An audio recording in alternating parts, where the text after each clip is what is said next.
Jangan. Aku cenderung tanya nanti ya, utama apa na? Nanti aja ni. Aku utama apa? Lagi apa?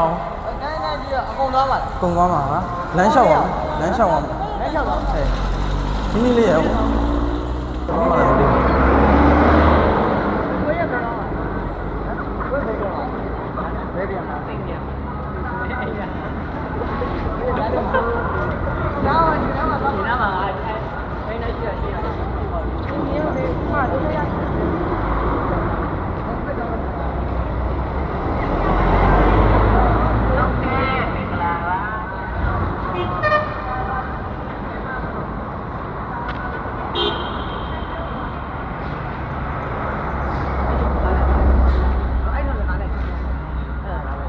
Lâu vào này. Rồi tay nó chưa cho đi vào đây, tay nó chưa mà rồi. Thế nên like sau video chi chi mày nó.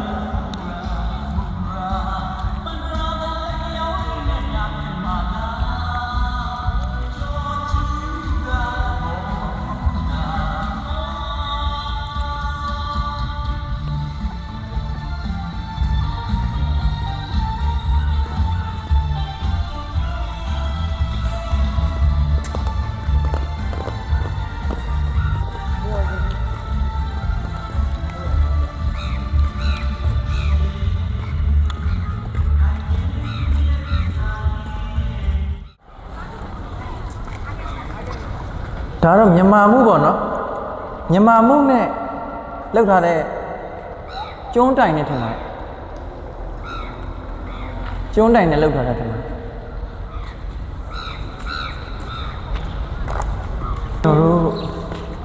nhiều gì nhiều đó mà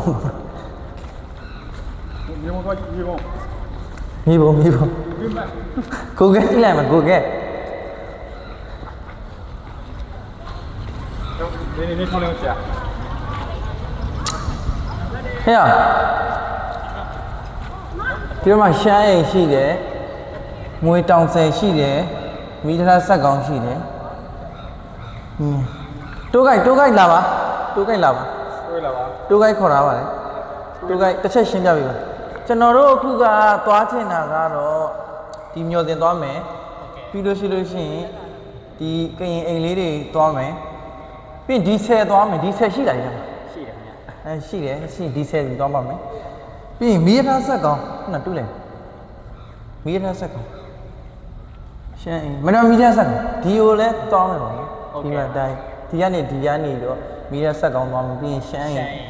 တန်းစီဒီကနေသွားမယ်ဟိုဆယ်ကြီးတော့ကျွန်တော်သွားမှာပေါ့နော်ဟုတ်ကဲ့ရှမ်းရင်လေးရောက်ပါကဲတိုးခိုက်ရှင်းရသွားမှာလာကျွန်တော်တို့ဒုက္ခပေးလာတဲ့အရှိကြီးပါကျွန်တော်သူ့ဒုက္ခပေးနေတာမှာတင်နာမှာတစ်လျှောက်လုံးဒုက္ခပေးနေတာအခုရီးစားနဲ့သွားတွေ့ဖို့ကျွန်တော်ခဏသူ့အချိန်တစ်ဝက်ခိုးလာတယ်ရေတော့ကြောက်တယ်ရောညိုစင်းတော့မှာပါဝင်လိုက်ခဲ့ရဟာကျော်ဖက်နဲ့ချွတ်မချွတ်နော်ချွတ်ပါဘူးဖုံးညုံမပွေးအေးအဲ့ဒါနေနေတော့မြောက်ပြီကိုလည်းကတော့မှကြာပြီကိုကျွန်တော်တို့ဆန်ကျက်တော့မယ်လို့အေးနေအကုန်လုံးတယ်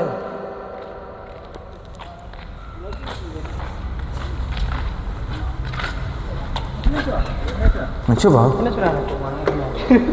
ခုကျွန်တော်တို့ညွန်စင်းကိုတက်ပါတော့မယ်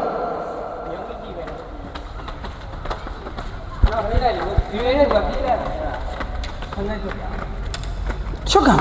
ယူသွားမှာမှန်ပါယူသွားလိုက်ဖက်နှက်ချွတ်ပြီးကြောဖို့လွယ်တယ်ထည့်သွားမှာ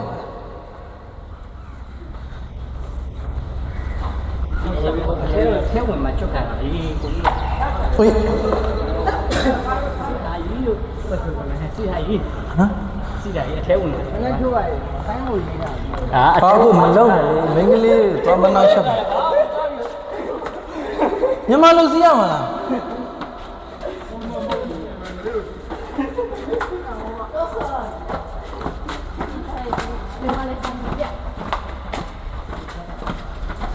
ထက်ချင်းစီ ရှိတယ် အခု လေကဘယ်နှစ်ရှိလဲ စတက်နေရောဒီကထိမရတော့ဘူးဒုက္ခမပြီးပါနဲ့မဝင်ဘူးမဝင် ဝင်လိုက် အပေါ်ဆုံးတက်မှာကျွန်တော်ဒီမှာဝင်တဲ့အပေါက်လေးတစ်ပေါက်ရှိတယ်ဒါပေမဲ့မဝင်ဘူးသွားမယ်ဒါပေမဲ့မဝင်ဘူးဘာလို့လဲဆိုတော့ကိုသွားမဲ့အိမ်မက်ကိုပိုင်ကိုဖက်ဖက်တန်းသွားပါဘယ်မှမဝင်ပါနဲ့တက်ပဲသွားပါတက်သွားပါအမြင့်ကြီးမဲ့ဒါဘယ်နှလားရောက်တာလဲဘယ်နှလားရောက်လဲကျွန်တော်မသိပါဘူးသုံးလွာတဲ့တိုးကိုက်ဖြည့်ပြရမှာတိုးကိုက်ရသူ့ကျွန်တော်လမ်းစိတ်2သိန်းပေးတာဒီကိုညာသားနေလားဒီကိုညာသားနေမန္တလေးကလေးလာပါခင်ဗျာလေးလွာရောက်ပြီတဲ့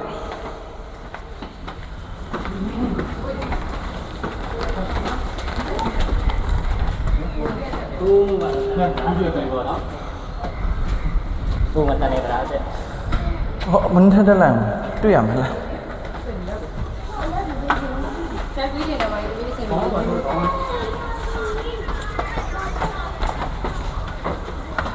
တော့ငါထီးရတယ် ဟောမြို့တနေနေဖြစ်နေတယ်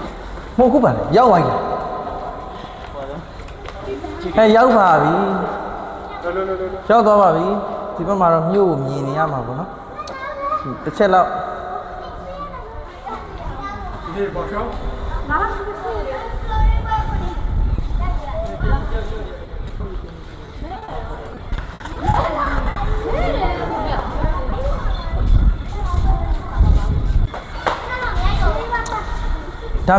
တိုင်းသားကြည့်ရရဲ့ညိုစင်းကြီးပေါ့နော်ညိုစင်းကြီးကိုရောက်ပါပြီတိုးကိုက်လားညိုစင်းကြီးကိုရောက်ပါပြီဘယ်မှာလဲတန်လင်းတရားသိလား ဟိုဘက်မှာ ဩဘယ်မှာ ဟိုဘက်မှာ ဩတရားဟိုဘက်မှာလေတရားဟိုဘက်မှာ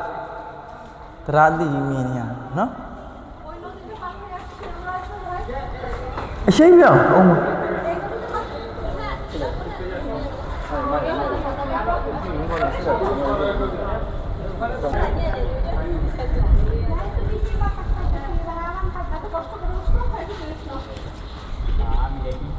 Yeah.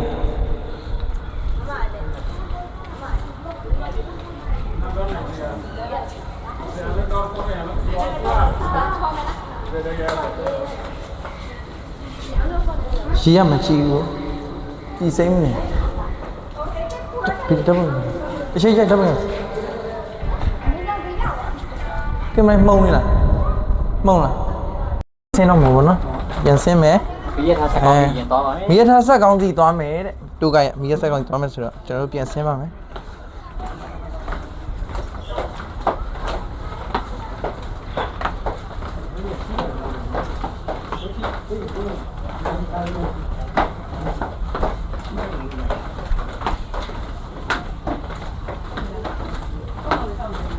ကိုစင်းရဲ့မေဆုံးတော့ရဲ့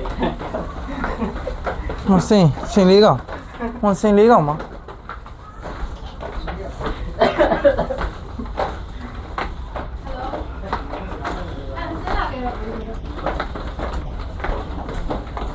ီကဘာလို့တော့ခရလဲဘာလို့တော့ခရလဲဝင်တော့တော့လုံးမဘာလို့ဒီဝင်ဘာလို့မသိဘူး ဝင်ကြည့်ကြည့်ရ ဘာလို့တော့ဝင်လာလဲအဲ့ဒါသိချင် ဟောတခုခုဝင်ကြည့်နေတာဒါဒါတော့တင်နေတာကိုရတယ်ဟာမဟုတ်ဝင်နာတော့ ပြန်မယ်လေဖဲ့အောင်ဆက်ကောင်းစီသွားမှာမီးရဆက်ကောင်းသွားမှာဩဒီမှာမီးရဆက်ကောင်းစီသွားဟမ် ပြည့်တဲ့စကောင်းရှိတဲ့တမောပြည့်ကြီးပေါ်ရဲ့ဟာလောက်ခဲ့ပါ ငွေမကြီးမဆိုင်နဲ့ဟိုမှာစင်းလေးကောင်ရှိတယ်ခုကမီးရထားဆက်ကောင်းစီသွားမှာပါမီးရထားဆက်ကောင်းစီသွားမှာ โอเค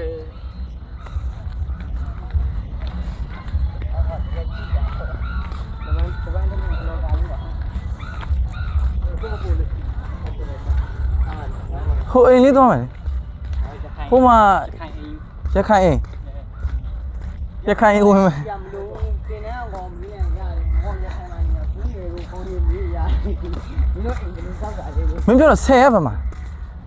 10ပဲ ကဲဆက်ပဲမှာ ဟုတ်လား မြင်းမြင်းဘိန်းနာ ဟုတ်လားအဲ့ဒါလည်းတော့ အဘပါ ဘုရားနေပါကြည့်လိုက်အောင် တက်ကြည့်လို့ရပါတယ်ခင်ဗျာ အာမင်းကလည်းပြင်မခံသိစင်းရဲ့ ဒါတော့ အထက်မှာဘာမှမရှိဘူးမလား ရှိဘူး ဘာမှမရှိရင်သိပြီလေ ဟိုရောက်ဘူးတယ်မလားမုံကြီးရဲ့လောက်ပါရောက် အကုန်ရောက်ဘူးလေ အော်ရပြီ ဒါရက်ခိုင် အဲ့ဒီရဲ့အိမ်ပြီးရင်တော့ရင်ဟောကောင်တင်နှမ်းအောင်မေးဘုံငယ်မေးတာပြီးပြီ ဒါပဲဒါပဲဒီလောက်ပဲ ဆိုအဲ့ဘက်ကလူအကုန်လုံးဒီအဲ့ဒါဟိုကဖြစ်ပြီးအဲ့ဘက်ကလူအကုန်လုံးအဲ့သူချံဝင်လေးကမြို့ညီးနေအမိုက်လည်းမရှိဘူးအရောက်မသိနေပြီ ဖြာလာ အေးအဲ့မှာဒီလားတော့မင်း ဒါပါလေ ဟိုပက်ကြည့်တယ်ဟိုဖြစ်တဲ့ခန်းနေမလို့လား ဖះကြောင့် ပက်ကြည့်တယ်အဲ့လေ မြောက်ဦးလေ အရှာတယ် ဒါမြောက်ဦးဒီဇိုင်းလုပ်တယ် မြောက်ဦးကဖះ သူကတော့ဒီရောက်ဒီခန်းဒီပုံစံကြီးမြင်မှုမှာပက်ကြည့်တယ်မှာအေးလေဟိုလေ ဖះလို့ဖះကြောင့် ပက်ကြည့်တယ်မှာအဲ့ခန်းပက်ကြည့်နေထိတ်လို့အဲ့ဒီဘက်ကပြန်အရှာတက်လုပ်ပြတာလေတော့ကျွန်တော်တို့ဗမာတွေနေ မုံမနန်းလေးကြည့် အဲ့ဒါဗမာအိမ် ဗမာတွေ ဗမာနဲ့ဟုတ်တယ်ဗမာ အဲ့ဗမာအိမ် ဗမာနဲ့အဲ့လိုဟုတ်ပါဟုတ်ပါဟုတ်ပါဒီနေ့ဟုတ်တယ်ငါတို့ဒီအဲ့ဒီဟိုးရှိရှိကအိမ်ထဲမှာဗမာနဲ့ စွန်လောင်းစီရဲ့စွန်လောင်းစီအိမ်နေတော့မဝင်တော့ဘူးအိမ်နဲ့မဝင်တော့ဘူးဆိုတာ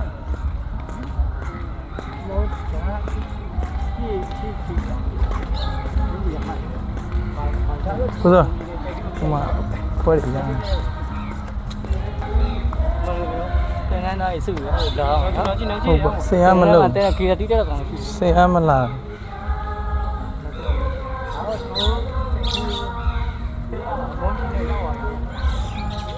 ဒီနေ့ကိုရောက်ပါပါခင်ဗျာတနားရီတော့မြန်မာပြည်ကိုကုန်ပတ်ပလိုက် 蒙皮呢要到一点， ကျွန်တော်ဘူးတော့ခါရ 蒙皮呢要到，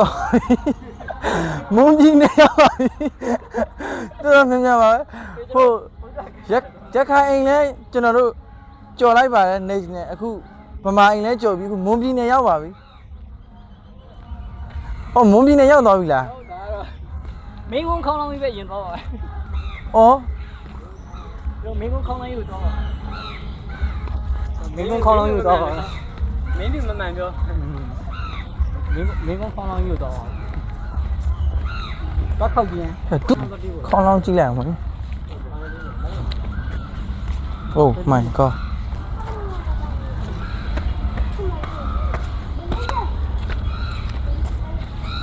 အဲ့ဒါပါလေ ဟုတ်ကွာ မင်းကုန်းခေါင်းလောင်းအတုပါမင်းကုန်းခေါင်းလောင်းအတုဒါကြီးကမင်းကုန်းခေါင်းလောင်းကြီးပုံစံပါ အထက်ဝင်ကြအုံး ဘာမှမရှိပါဘူးအထက်မှာဘာမှမရှိဘူးမင်းကုန်းခေါင်းလောင်းပုံစံကြီးလောက်ထားတာပါမင်းကုန်းခေါင်းလောင်းအတုပေါ့နော်မင်းကုန်းခေါင်းလောင်းအတုပေါ့အစ်စ်ကဘယ်မှာလဲဟို မြေထဲမှာ အစ်စ်ကမြေကြီးထဲမှာရောက်နေ မြေထဲမှာ အစ်စ်ကမြေထဲမှာ စကိုင်းဥပ္ပရော ဖြတ်တော့အရှိရဒုက္ခခံဒုက္ခလိုက်ခံဟောဟိုမှာပါဟိုကပါလေ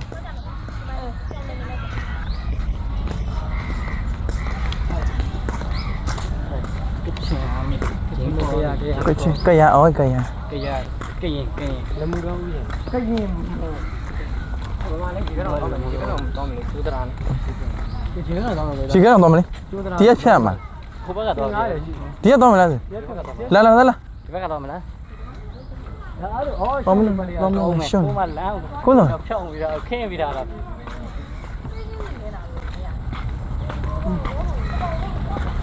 ဒီငါလာရင်တော့နေရတယ်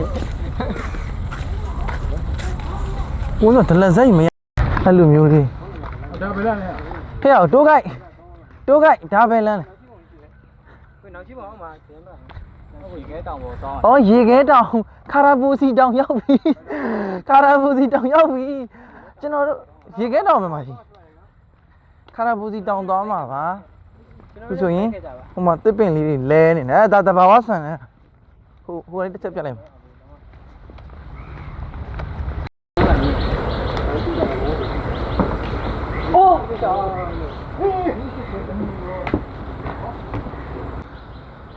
ကျွန်တော်မှာစ စမ်း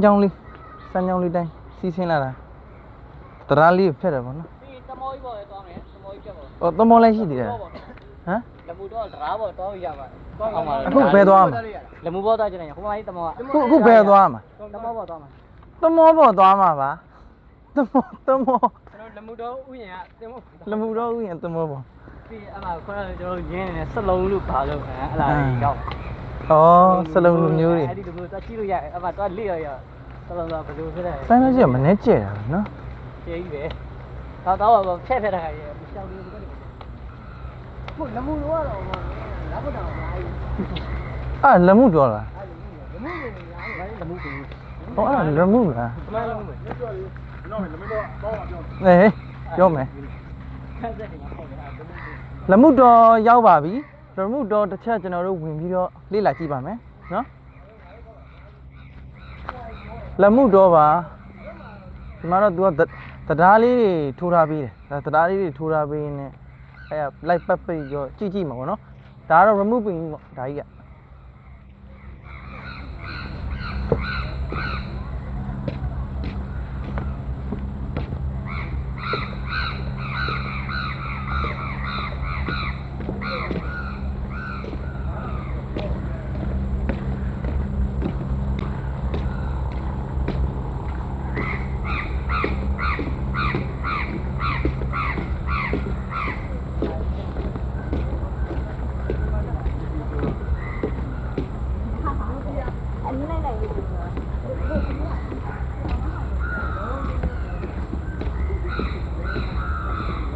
ဒီအောင်ဟိုရှိမှာတော့ညစ်ကြီးပေါ့ညစ်ရှိရယ်သူကဟိုဘက်မှာဆိုတာတန်လင်ပေါ့တန်လင်မြစ်မဟုတ်ပါဘူးတန်လင်ဟိုဘက်သွားအေးဒါမြစ်ကြီးဟိုဘက်ကတန်လင်ပေါ့နော်ဟိုဘက်သွားရင်တရားကူတန်လင်ရောက်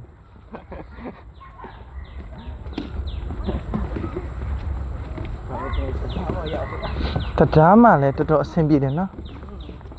ပြီးရမိုက်ရအော်မိုက်ရ ညနေတိုးနေမတိုး လေဘူးပြောမှာတမပြည့်ပြီးတော့နော်ပြင်းနေမြေတော့ကောင်း သမောပြက်ကြီးကောင်းတယ်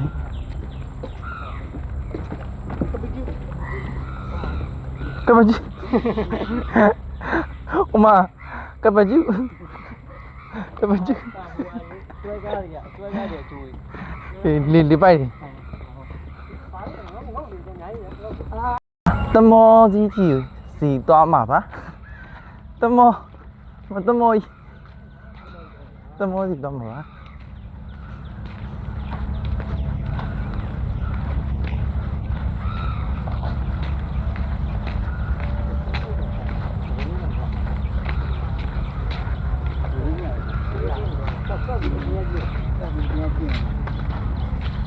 ရေမြုပ်နေတာတက်လို့မရဘူးမရဘူးဟုတ်လားသမောတက်လို့မရဘူးတဲ့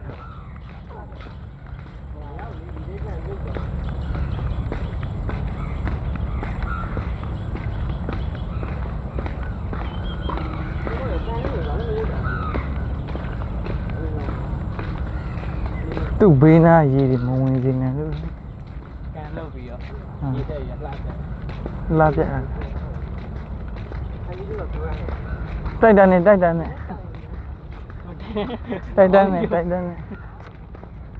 မြန်မာတိုက်တန်းနဲ့ မိုက်လေးလို့တွဲလိုက်ကလေးကိုမင်းထုတ်တယ်ပြီ တော့နိုင်ငံတိုင်းတိုင်းဆိုတာ ကိုမင်းထုတ်တယ်တွဲလိုက်ကလေးပြီ အဲ့ကိုဖီမင်းတို့လေ အဲ့ဒီ အဲ့ဘယ်လိုတွဲလိုက်ရော ဟာတွဲလိုက်ကြည့်ဘယ်လိုဖြစ်ပြော အေး မကောင်းတဲ့ခါတွေကိုဟိုနဲ့ဒိတ်လုံသွားပြီးတော့6လို့ရဟာအဲ့ဒါဘောလောကဒီဘက်ရဲရဲကောင်းလိုက်တာရှုပ်လို့လားတရှုပ်လို့မရဟမဟုတ်ဒါဓာတ်ပုံရိုက်ဖို့တဲ့ညနာလေးအဲ့ဒီ ဟမ် ဟာ သွားမယ်လေ ဒီဘက်က ဘယ်နဲ့ထိုးလိုက်လေမင်းသွားမှာလားသွားတော့လေဟိုကောင်သွားမှာလားဒီနေ့တလိုက်မယ်ဆိုတော့တို့တော့နောက်မှပြန်မှာ အဲ့လိုပြန် အဲ့လိုလုပ်လိုက်ဘယ်နာတော့သိရမှာတို့ကမင်းသိလား ဘယ်သွားမှာ တို့ပြန်မှာလဲဆံပြစီ အတူတူပဲဆို စံပြစေး အေး ဘယ်လိုစံပြစေးလို့ 40နှစ်ကိ ကိုလာတော့ဘယ်မှာဆင်းလာ တငယ်ချင်း3ယောက်ပဲရှိပါတော့တယ်လာတာတော့9ယောက်ပါသူတို့ကတော့အလုပ်ကိစ္စရှိလို့ပြန်သွားကြပြီဟိုကျွန်တော်တို့စူးစမ်းပြီးတော့3ယောက်ဆက်ပြပေးမယ်နော်လုံလူမျိုးတွေရဲ့အကြောင်းပါနော်အဲဆိုသူကဒီမှာလူမျိုး9မျိုးရှိတယ်တဲ့ရေကူးတဲ့သင်္ကေတပုံလေးပြတာကျွန်တော်တို့အထဲဟိုသွားကြည့်မယ်ပေါ့နော်လာ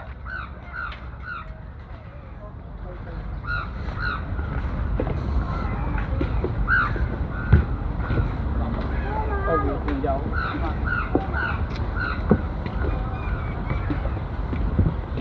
်လိုတယောက်ပဲရှိတော့တယောက်ကတယောက်ပါ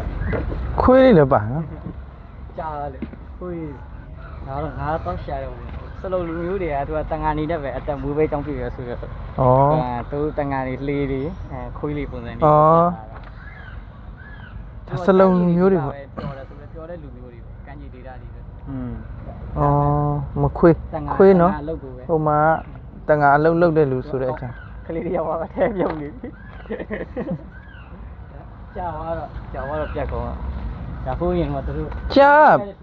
ဘယ်လိုဖြစ်လို့စလုံးလူမျိုးလေတယ် တလုံးကြီးရောခေါင်းထွင်ပြီးတော့ တလုံးထွင်းတာဒီဟာရသူစီရအဆင်ပြေလို့ ရင်းအဲ့လိုလာတုံးကြတယ် ခဏချုပ်ပါတဲ့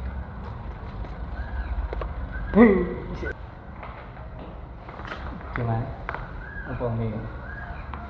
ပုံမှာအစ်စ်ပါဒါလည်း ကိုဝင်းရောလာ လာဒီမှာလာပြ အခုချိန်ဒီဒီလူမျိုးတွေကရှိသေးတာပေါ့ ရှိတနေ့နိုင်တိုင်း တင်းလိုက်တိုင်းမှာဒီလူမျိုးတွေရှိသေးတယ်တဲ့လက်ကွန်းတူတဲ့ ကျွဲဟိုမြန်မာနိုင်ငံတောင်ပေါ်ဆိုကျူးစင်မြေလေးတွေနေသူတို့ကျုံလေးပေါ့ ဟောမှာစလုံးလူမျိုးတွေသူတို့ဒီလေလေးတွေနဲ့ တက်ပဲပြောတဲ့လူမျိုးတွေ လေလေးတွေနဲ့ပဲနေကြတာပေါ့ဩဒါစလုံးလူမျိုးတွေပေါ့ ကျွန်းစုလေးပေါ်မှာနေ ဟောမှာ ဒီမှာဆလို့လူမျိုးတွေ ဩဒီမှာ ငါပန်းဆယ်ငါပန်းတက်အဲ့ဒါကြီးအတန်နေနေပြီ စလုံးလူမျိုးတွေ ဒါသူတို့ရဲ့ဟိုမှာတော့မရှိ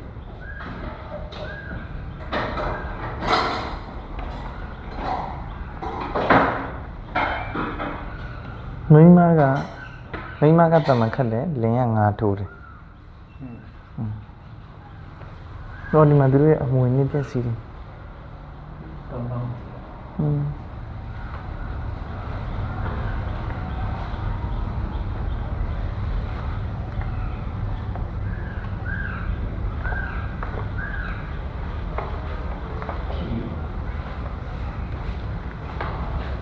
ဒါလေးတွေလာတော့လာနော်ဒါတင်းလိုက်တိုင်းပဲ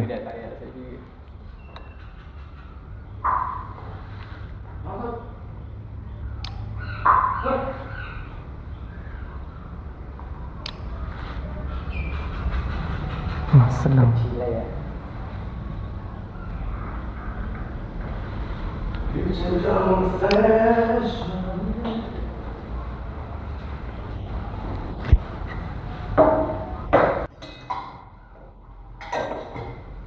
ဒီလိုရိုက်လို့ရ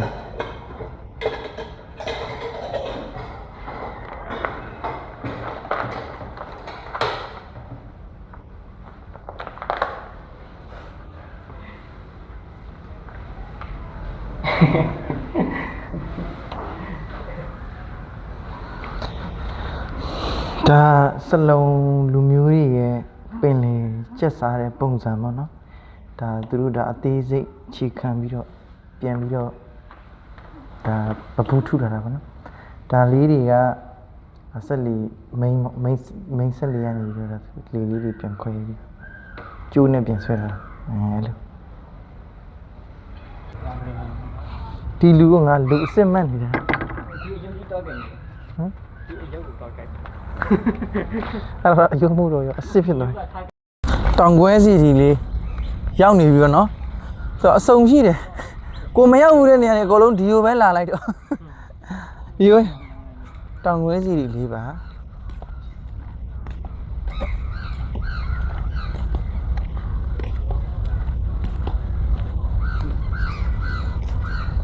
တောင်းမတောင်း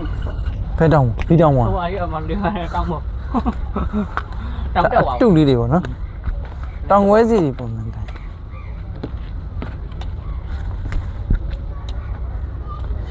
တောင်ဝဲစီတွေလေးရောက်ပါပြီတောင်ပေါ်လေးတက်ကြည့်လိုက် တောင်းတက်မယ်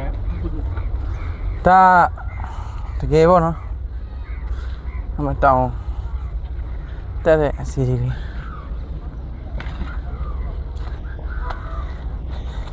တောင်းမရောက်ပါဘူးဒီတောင်းမတက်ကတွေပြင်ဘလို့ရှိ တောင်ပေါ်ရောက်ပါပြီတောင်ပေါ်ရောက်ပါပြီ ရောက်ပါပါတောင်းအောက်ပြလိုက်ပါဦးအမင်းနဲ့ပြုတ်ကြမယ်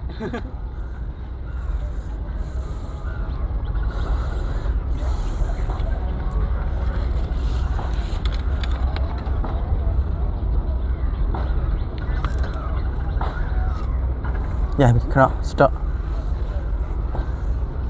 ရပြီခဏပိတ်တော့တို့ရှမ်းအိမ်လေးကိုဝင်ကြည့်မှာပေါ့နော်အိမ်ထဲမှာရှမ်းအိမ်လေးကိုဝင်ကြည့်ပါရှမ်းအိမ် ကိုရဘူး ရဲမင်းတို့ ကိုရဲမင်းသူဆိုင်းရဲမင်းသူကရှမ်းလူဆိုမင်းကလေးနန်းလို့စား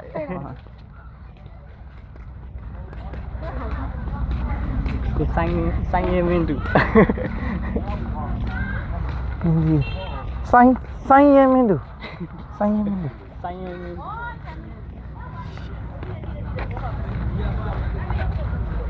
ရှမ်းရင်လေးတော့သဘောကျဆုံး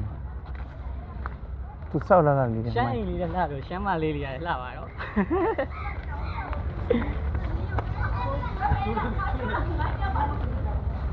တက်ကြည့်မယ်လေ ကြည့်ပါကြောက်ရခင်ဗျအေးကြောက်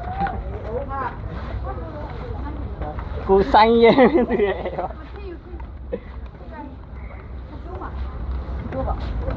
ကျိုးတယ်ရှင်းမရပါပြရတော့စီမောင်းလို့ပါတယ်ရှင်းနေတယ်တော့မီးဝင် ခမ်းမီးဘူး နော်လေဝင်းလို့လေ ဝင်လို့ရတယ် တော်တော်ရှင်းပါလေ လူတွေရှိတယ် ငါ့ကိုကြည့်ရ ဟင်း အင်းကြီး တော့အများဈေးရောင်းနေဆိုင်မှာ ရှမ်းဝစ်စားနဲ့တက်ဆွေရေးရ လာ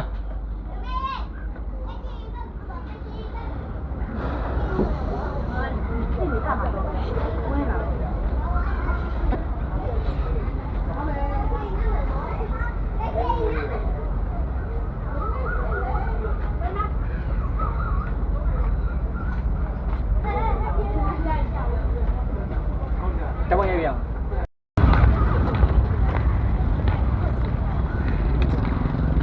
ပမာဏ10ရ10ဆို တဲ့မဟုတ်ပါဘူးခုနကပါတဲ့အဲဆဲဟုတ်တယ်ဒီလား မသိဘူး10ဆိုတာ ဆက်ကောင်းတယ်ထားပါ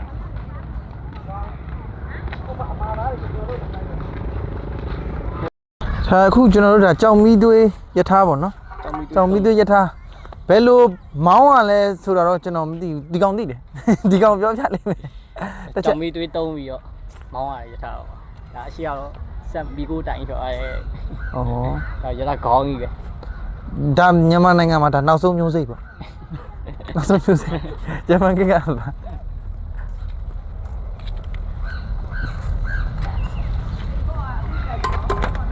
ဆောင်းတော့ဒီတော့ဟိုဘာလို့မျိုးလဲ chain for ချင်းဖို့ဆိုဘာလို့မျိုး ကချင်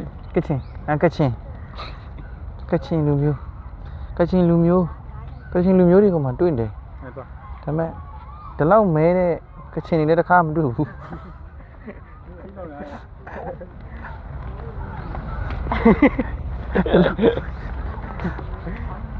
nào nè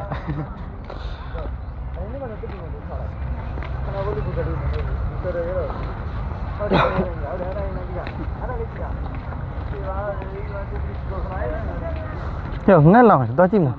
Ngắt cái gì đi này.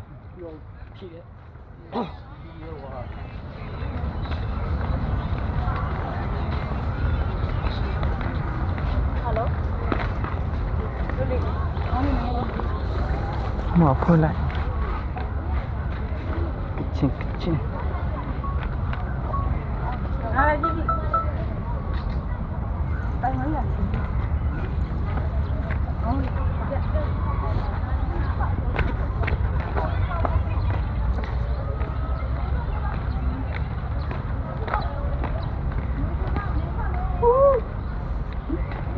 ကိုတော့ဖယ်သွားတာဘလောကလောက်မဲ့လူကဟိုနောက်မှကျန်ခဲ့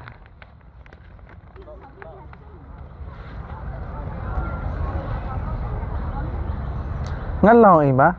ငတ်လောင်အိမ်ဒီလိုငတ်လောင်ရပြင်းဦးလေးမှာတစ်ချမ်းတော့တွေ့ဘူးလေဒီလောင်အိမ်ကတော့အခုမှတွေ့ဘူးလေ ကျက်ဆိုင် ငတ်လောင်အိမ်လားယုံလောင်အိမ်လားမသိဘူးယုံလောင်အိမ်ဖြစ်မှာ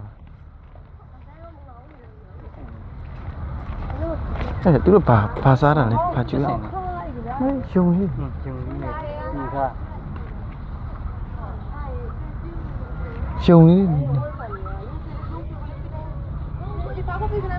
မိုးရွာတော့ဘယ်လိုနေနော် ငါ့မကျက်ဆိုင် ချွေး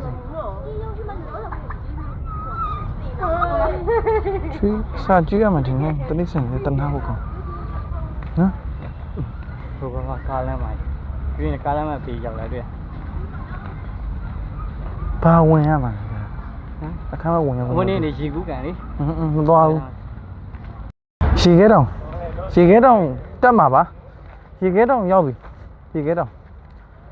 တောင်းနေထားတော့ ရေခဲတောင်ကဟိုစားရာသီဥတုပူတော့ရေခဲရောမရှိတော့ဘူးတောင်မဲကျန်ခဲ့တော့တယ် တောင်းဝဲကျန်နေတော့ဒါပဲဒီဘက်ကတော့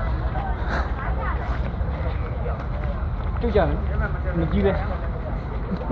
အော်နှက်လာတာ ရှင်မဲစီအဆုံးပဲစင်လိုက် ဟမ် ဒီပါဒီပြင်းနေနေဒီလေးတော့တက်ပဲဘုရားဘောရှောင်းပါ ရှောက်ရဲလား ရှောက်ရဲတော့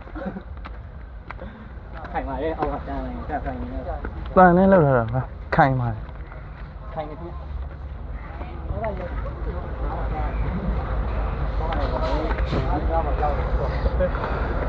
ဟေ့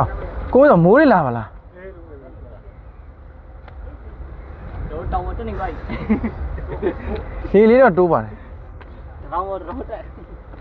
တပုံစံတူယူထားတာအဆင်ပြေတယ်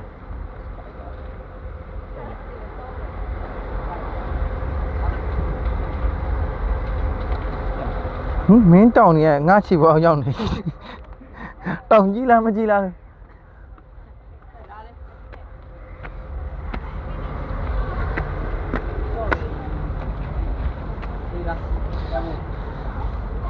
ပြူတော့မပြူကြပါဘူးအောက်မှာ